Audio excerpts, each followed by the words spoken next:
کی شان میں یوں گنگناتے ہیں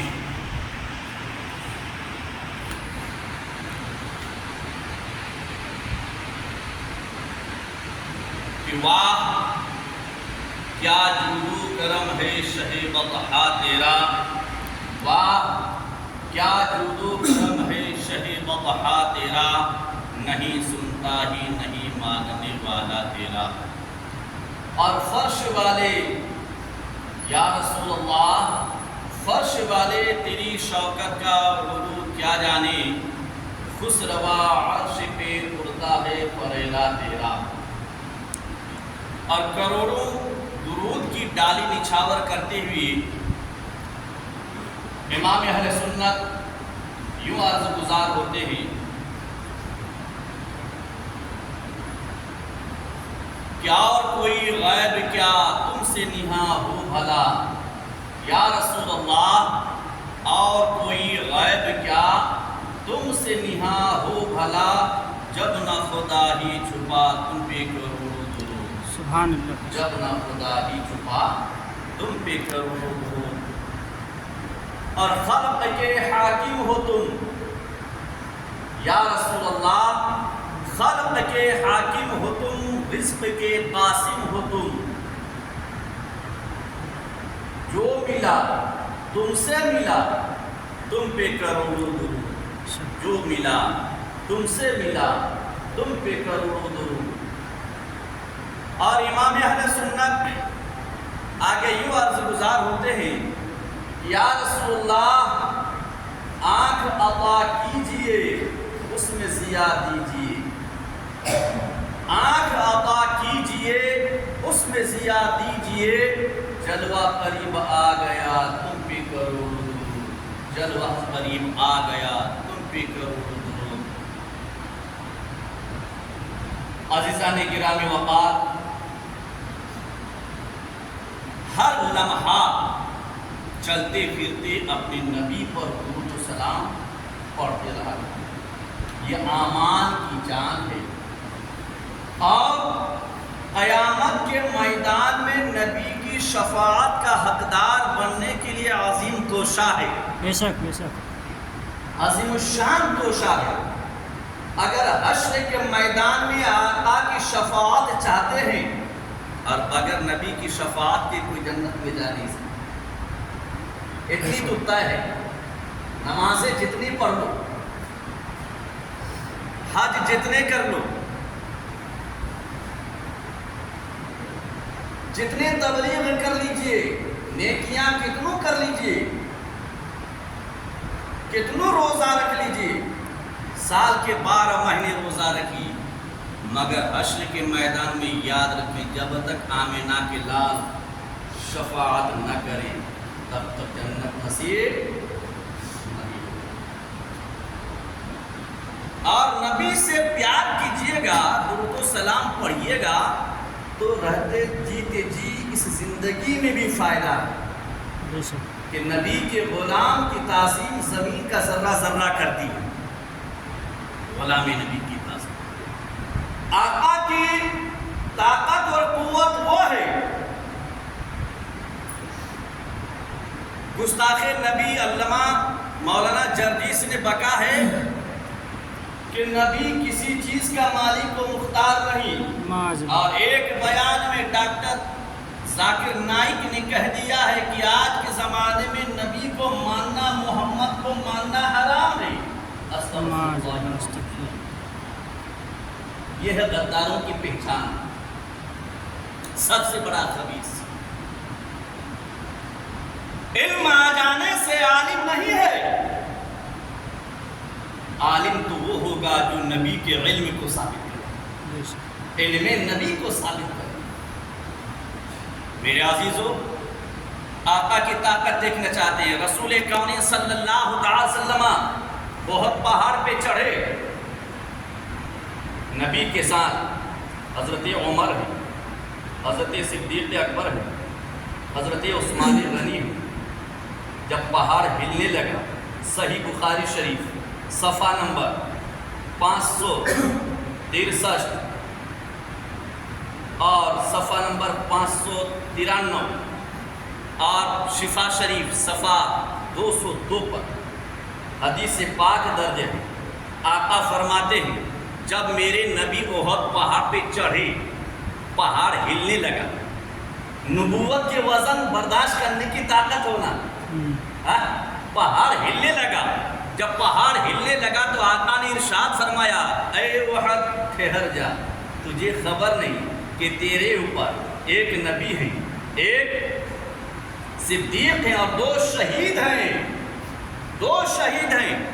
غور کیجئے، نبی کے علم غیب سے انکار کرنے والوں کو برکاتی پیغام دیتا ہے کیا ہو؟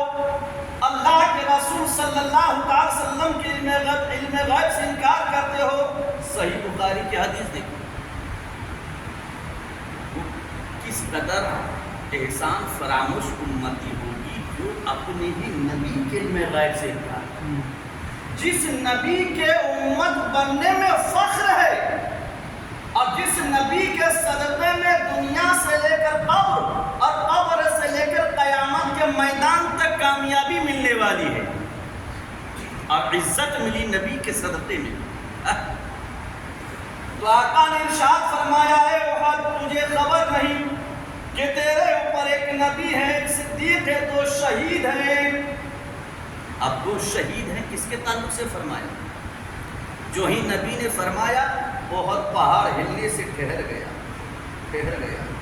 رک گیا۔ عزیزان گرامی وقار وہ 2 شہید کون تھے؟ حضرت عثمان اور حضرت عمر۔ حضرت عثمان ابھی شہید نہیں ہوئے ہیں لیکن نبی عثمان کے تعلق سے شہید ہونے کی خبر احد پہاڑ میں دے رہے ہیں۔ عمر شہید نہیں ہوئے ہیں لیکن آقا پہلے ہی حضرت عمر کے تعلق سے شہادت کی خبر دے رہے ہیں۔ یہ علم غیب نہیں تو اور کیا ہے؟ علم غیب نہیں تو اور کیا ہے؟ میرے عزیزو، اس لیے اپنے نبی امام الانبیاء شفیع المحشر کی ذات بابرکات کثرت سے درود و سلام پڑھیں، اور جب نماز جمعہ سے فراغت حاصل ہو سنت اور نفل پڑھنے کے بعد ٹھہر جائیے اس وقت تک جب تک کہ اپنے نبی پر سلام نہ پڑھو، جب تک کہ اپنے نبی پر سلام نہ پڑھو۔ درود پاک اللہم صلی علی سیدنا شفیعنا حبیبنا مولانا محمد بارک وسلم، صلاۃ و سلام علیک یا رسول اللہ صلی اللہ علیہ وسلم۔ اور ذکر نبی کے بغیر ذکر خدا مکمل ہی نہیں۔ بے شک جب تک آمینہ کے لال کا ذکر نہ ہو تب تک خدا کا ذکر مکمل نہیں، کیونکہ ہم نے رب کو پہچانا اس نبی کے صدقے میں۔ اللہ کی پہچان ہمیں کہاں سے ملی؟ بارگاہ نبی سے، نبی کی بارگاہ سے۔ میرے نبی کی تو وہ طاقت ہے جب آمینہ کے لال پہاڑوں پہ چلا کرتے تھے تو پتھر پگھل کر نبی کے قدم کا نشان لے لیتا، پتھر پگھل کر نبی کے قدم ناز کا نشان لے لیتا، پتھر پگھل جاتا۔ وہ ہے ہمارے نبی کی شان۔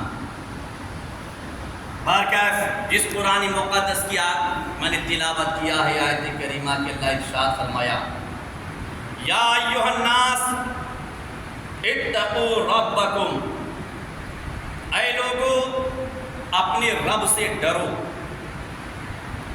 اپنے رب کا دل میں خوف پیدا کرو۔ وَاخْشَوْا یَوْمًا، اور ڈرو اس دن سے، اس دن کا ڈر اپنے دل میں پیدا کرو۔ لا یجزی والد عن ولدہ، جس دن کے کوئی بچہ، جس دن کوئی باپ اپنے بچے کا کام نہیں آئے، یعنی قیامت کے ہولناکیوں سے، قیامت کے پریشانیوں سے، قیامت کے دن کے تمام پریشانیوں سے بچنے کے لیے اللہ تبارک تعالیٰ کو سجدہ کرو۔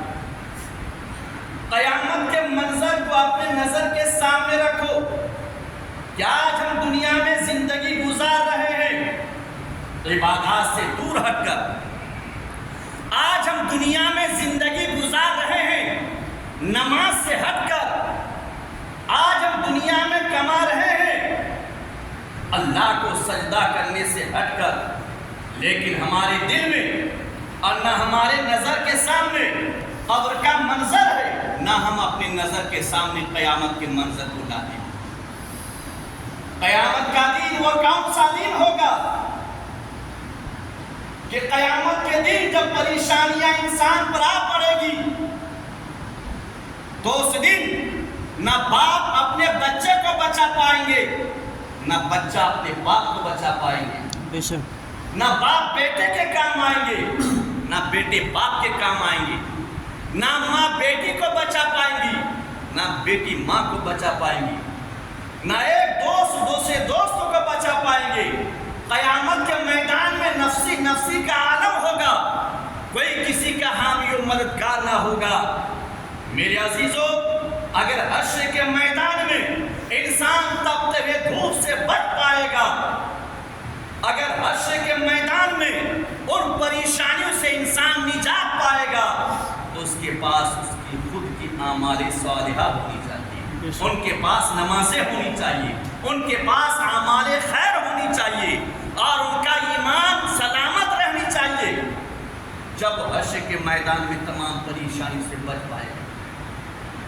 میرے عزیزو، قرآن کے 30ویں پارہ سورہ انفطار میں اللہ ارشاد فرمایا، اذا السماء انفطرت واذا الكواكب انتصرت واذا البحار فجرت واذا القبور بعثرت علمت نفس ما قدمت واخرت۔ اللہ ارشاد فرمایا کہ قرب قیامت میں آسمان پھٹ جائے گا، گنہگاروں کا کیا حال ہوگا۔ ہم نے سوچا کہ آج ہم اللہ کو سجدہ کرنے سے دور ہٹ کر ہیں، آج ہمارے پاس نمازیں نہیں ہیں، آج ہمارے پاس روزے نہیں ہیں، ہم اپنے بچوں کو مسجد میں جانے کے عادی نہیں بناتے ہیں، ہم اپنے بچے کو نیک نہیں بناتے ہیں، آج ہماری اولادیں گناہوں کے اڈے میں ہیں، آج ہم خود گناہوں کے اڈے میں حاضر ہوتے ہیں، ہماری زندگی پاک نہیں ہے۔ میرے عزیزو، لیکن یاد کرو، دنیا سب کچھ نہیں ہے، آخر ایک دن مرنا ہے، بے شک اور مر کر رب کے سامنے حاضر ہونا ہے۔ اللہ ارشاد فرمایا کہ قرب قیامت میں آسمان پھٹ جائے گا، اذا السماء انفطرت، کہ جب آسمان پھٹ جائے گا، آسمان پھٹ جائے گا، وَإِذَا الْكَوَاكِبُ انتَصَرَتْ، اور آج ہم آسمان میں ستارے دیکھ رہے ہیں، ہمیں بہت اچھا لگتا ہے، ان ستاروں کی روشنی میں ہم فائدہ حاصل کرتے ہیں، ان ستاروں کی روشنی میں ہم اپنے زندگی کے فائدے حاصل کر رہے ہیں۔ میرے عزیزو، کیا ہم نے غور کیا کہ آخر یہ ستارے اللہ نے جو دیا ہے ایک تم میں ہیں؟ میرے عزیزو، قرب قیامت میں جب آسمان پھٹ جائے گا، ستارے ٹوٹ کر زمین پر بکھر جائیں گے۔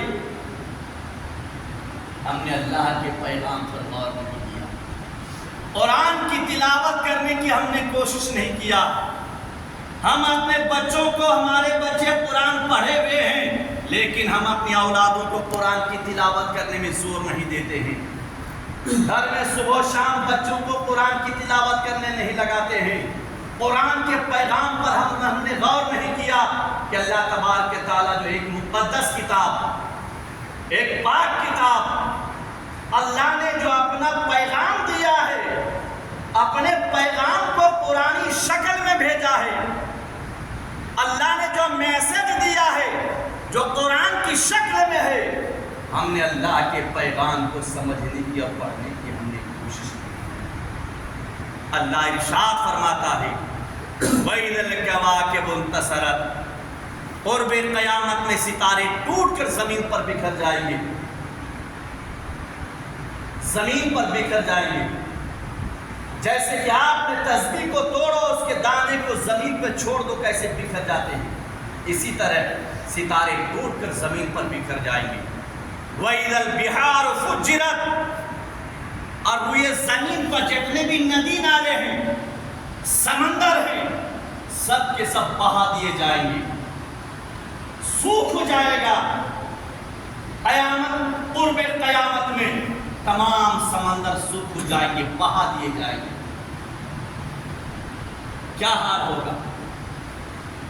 وَإِذَا الْقُبُورُ بُعْثِرَتْ، اور روئے زمین پر جتنے بھی مومنین کی قبریں ہیں، جتنے بھی قبرستان ہیں، ان قبروں میں ابتدائے دنیا سے لے کر انتہا تک جتنے بھی سپرد خاک ہوں گے، ان تمام کو اللہ تبارک تعالیٰ زندہ کر کے قبروں سے نکالے گا اور اپنے اپنے قبروں پر بیٹھے ہوں گے کفن اوڑھ کر۔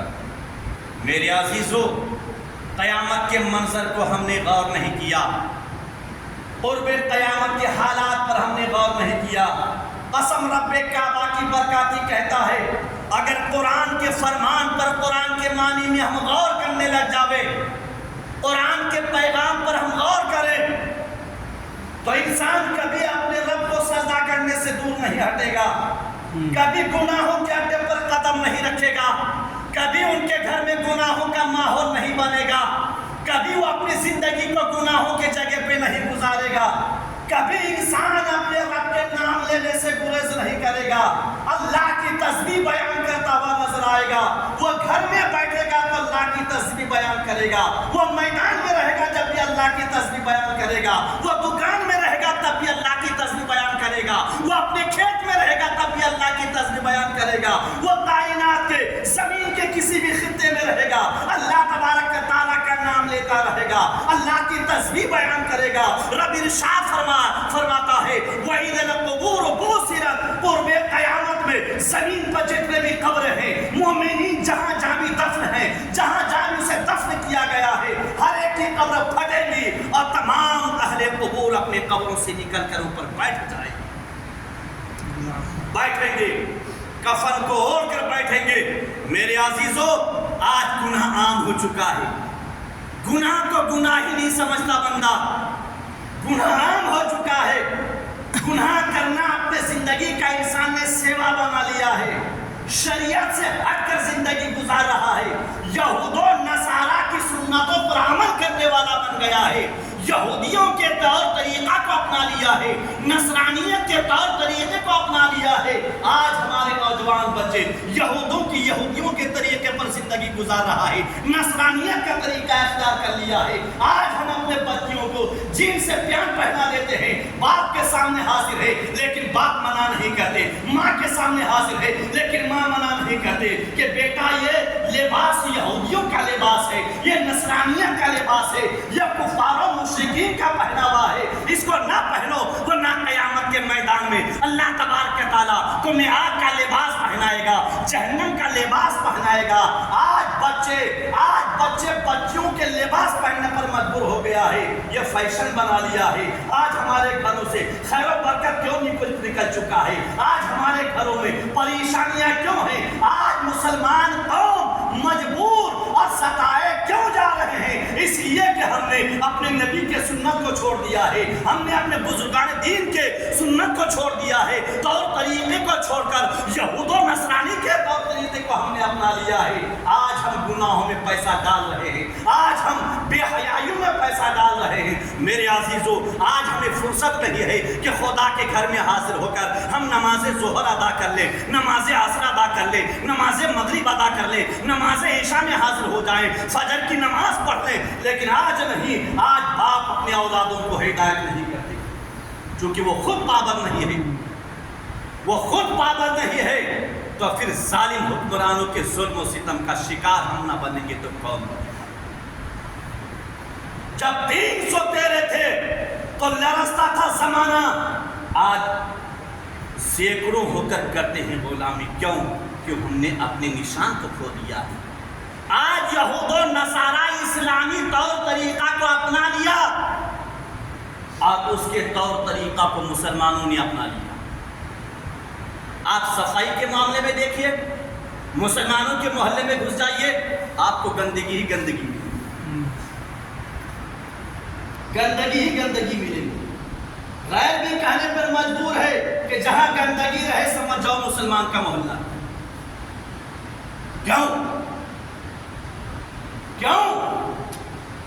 جبکہ آقا کی حدیث ہے الطہارۃ نصف الایمان، پاک صاف آدھا ایمان بھی، لیکن ہم اپنے محلے کو صاف نہیں رکھتے، ہم اپنے گھروں کو صاف نہیں رکھتے۔ میرے عزیزوں، چونکہ ہم نے ہمارے دل سے خوف خدا نکل چکا ہے، ہم نے کفاروں کا طور طریقہ اپنا لیا ہے۔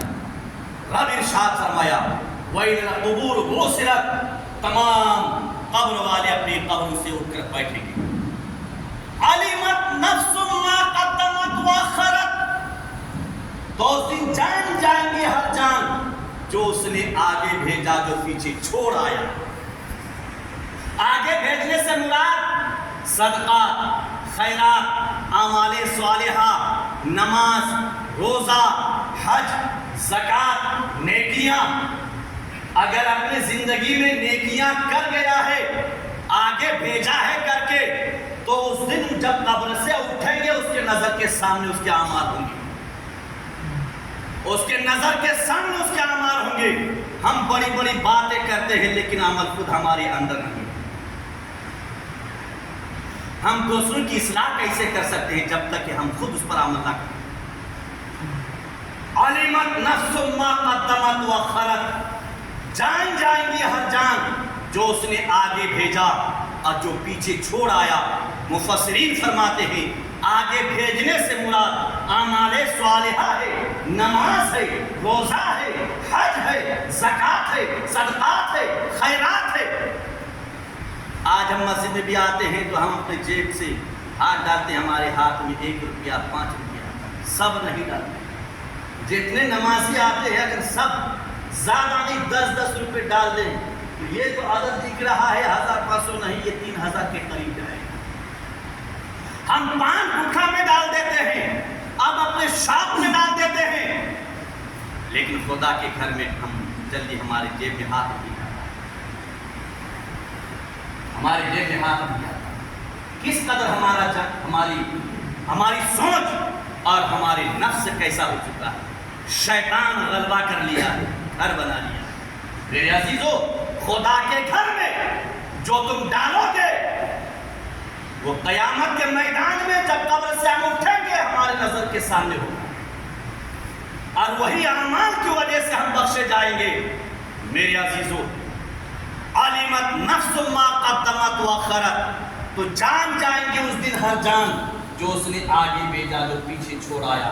پیچھے چھوڑنے سے مطلب میراث، زمین، جائیداد، مال و دولت۔ میرے عزیزو، دولت جمع کر کے ہم چھوڑ جائیں گے، ہم اپنے ہاتھ سے نیکیاں اگر نہیں کیا اس کو جمع کر کے چھوڑ گیا، کیا پتہ ہماری اولادیں اس دولت کو صحیح راستے پہ خرچ کریں۔ اگر گناہوں کے راستے میں خرچ کر دیا، شراب میں ڈال دیا، جوا میں ڈال دیا، گناہوں کے اڈے میں ڈال دیا، تو قسم رب کعبہ کی بھی امام الانبیاء ارشاد فرماتے ہیں، صحیح بخاری کی حدیث ہے کہ اس کا وبال بھی باپ کے کاندھے پر ہوگا، باپ کے کاندھے پہ ہوگا۔ علمت نفس ما قدمت وأخرت، جان جائیں گی اس دن ہر جان جو اس نے آگے بھیجا جو پیچھے چھوڑ آیا ہے۔ اور اللہ ارشاد فرمایا یا ایھا الانسان ما غرک بربک الکریم، اے انسان تجھے کس چیز سے دھوکے میں ڈال دیا؟ اس کریم رب کو سجدہ کرنے سے۔ قرآن سوال کر رہا ہے ایمان والو، نبی کے امتیوں، اللہ سوال کر رہا ہے، تم سے پوچھتا ہے اگر بے نمازی زندگی گزار رہے ہو نیکیوں سے ہٹ کر، دنیاوی ہم کاروبار میں مشغول ہو کر اس رب کو بھول بیٹھے جس رب نے ہمیں دو آنکھ دے دی، جس رب نے پکڑنے کے لیے ہاتھ دے دیا۔ اب بتائیے اگر اللہ نے 2 ہاتھ کے بجائے 1 ہاتھ دیا ہوتا، آپ کا حسن باقی رہا ہوتا؟ شکر ادا کیجیے کہ اللہ نے 2 ہاتھ دیا، یا 2 کے بجائے اللہ 3 کر دیا ہوتا تو پورا حسن انسان کا خراب ہو جاتا، پورا حسن بیکار۔ 2 آنکھ اللہ نے دیا ہے، پتا چلا انسان کو 2 ہی آنکھ سے دیتا ہے۔ اگر 2 آنکھ کے بجائے اللہ 1 آنکھ چھین لیا ہوتا، آپ دیکھیے ان لوگوں کو جن کی 1 آنکھ نہیں ہے وہ کیسا، وہ سامنے آنے میں شرماتے، تو شکر اس بات کہ اللہ کو سجدہ کر کے ادا کیجیے کہ مولا تیرا شکر ہے تو نے دعا کچھی دی، بے شک 2 پیر دیا ہے، اگر چاہتا تو اللہ 3 پیر کر سکتا تھا، اور ہوا بھی کہیں نہیں پیدا 3 پیر والا بچہ۔ اب ذرا دیکھیے وہ حسن کیسے بگاڑ دی۔ اللہ تبارک تعالیٰ ہر پاک شے پر قادر ہے، لیکن اللہ اپنے بندوں سے کس قدر پیار فرماتا ہے کہ 2 پیر انسان کو ہونا اللہ نے 2 ہی دے دیا، یا 1 کم دے دیا ہوتا جب بھی انسان مجبور۔ تو انسان کے جسم میں جتنے بھی اعضاء ہے وہ بہت اہمیت رکھتی ہے، اللہ کی بہت بڑی نعمت ہے۔ اگر دنیا کی دولت اللہ نہ بھی دے، یہ جسم اللہ کی نعمت کا شکر ادا کرنے کے لیے کافی ہے کہ اللہ نے 2 ہاتھ اچھا دیا۔ میرے عزیزوں، قیامت کے میدان میں ہم کیا جواب دیں گے؟ یا ماں باپ کا گستاخ ہے، ماں باپ کو ستانے والا ہے۔ قرآن کو کہتا ہے کہ ماں باپ کی خدمت کرو، نہ ستاؤ، بڑھاپے میں ان سے کام نہ لو، ان کو بیٹھا کے کھلاؤ، ان کو بٹھا کے جگہ پہ کھلاؤ، ان کی خدمت کرو۔ رات کو اس وقت تک نہ سو جب کہ باپ کے سر پر جب تک تیل مالش نہ کر دو، باپ کے جسم کو دوا نہ دو۔ کون سا ایسا فرما بردار بچہ؟ ان کو خود ہی فرصت نہیں۔ ماں باپ کا جسم دباؤ سونے سے پہلے، اور دعا کرو، دعا مانگو، باپ سے معافی مانگو کہ جو غلطی ہو گئی معاف کرو، پھر جا کر سو۔ اللہ تم سے راضی ہے، اللہ تم سے راضی ہے، صبح اٹھے گا رب راضی ہے۔ ماں باپ کی دعائیں مل جائے، تیری زندگی خوشحال ہے، تیری زندگی خوشحال ہے۔ کسی کی حق نہ مارو، بھائی کا حق نہ دباؤ، بہن کا حق نہ دباؤ، مومن بھائیوں کا حق نہ دباؤ، کسی کا حق نہ دباؤ۔ زندگی کو صاف ستھری گزارو، صاف ستھری گزارو۔ اللہ ارشاد فرمایا، علمت نفس ما قدمت واخرت۔ تو قرب قیامت میں جب قبریں پھٹیں گی تو ہر انسان جان جائے گی جو اس نے آگے بھیجایا ہے، جو اس نے پیچھے چھوڑ آیا ہے۔ اللہ ارشاد فرمایا، یا ایھا الناس اتقوا ربکم، اے انسان، اے لوگو، اے ابن آدم، اپنے رب سے ڈرو، اپنے رب کا خوف کھاؤ، قیامت کے دن کا خوف دل میں پیدا کرو، قبر کے عذاب کا خوف دل میں پیدا کرو۔ جب یہ تمام خوفیں ہمارے دل میں بس جائے گا، قسم رب کعبہ کی برکاتی ذمہ داری کے ساتھ کہے گا، میرے عزیزو، وہ قوم، وہ اہل ایمان کبھی بے نمازی زندگی نہیں گزارے گا، کبھی گناہوں میں نہیں چلے گا، وہ اپنی زندگی کو صاف ستھری زندگی گزارے گا، اللہ کے گھر کو سجدہ کر کے آباد کرے گا۔ اس لیے کہا گیا یہ پہلا فرض تھا جو نازل ہوا عرش اعظم سے، یہ پہلا فرض تھا جو نازل ہوا عرش اعظم سے۔ اسی کی سب سے پہلے ہوگی پرشش ابن آدم سے، اسی کی سب سے پہلے ہوگی پرشش ابن آدم سے۔ اور پڑھتے ہیں نماز جو جماعت سے سر بسر، پڑھتے ہیں نماز جو جماعت سے سر بسر، تیار کر رہے ہیں وہ جنت میں اپنا گھر، سبحان اللہ، تیار کر رہے ہیں وہ جنت میں اپنا گھر۔ وآخر دعوانا ان الحمدللہ رب العالمین۔ یہ قصہ لطیف ابھی نہ تمام ہے، جو کچھ بیان ہوا وہ آغاز بات تھا۔ رہی غنچہ تو پھر کھلیں گی، زندگی بچ کے رہی تو پھر ملیں گی، اور خوب کی سیر چمن پھول چنی شاد رہے، باغ باں جاتا ہوں میں گلشن تیرا آباد رہے، آباد رہے، آباد رہے۔ وآخر دعوانا ان الحمدللہ رب العالمین۔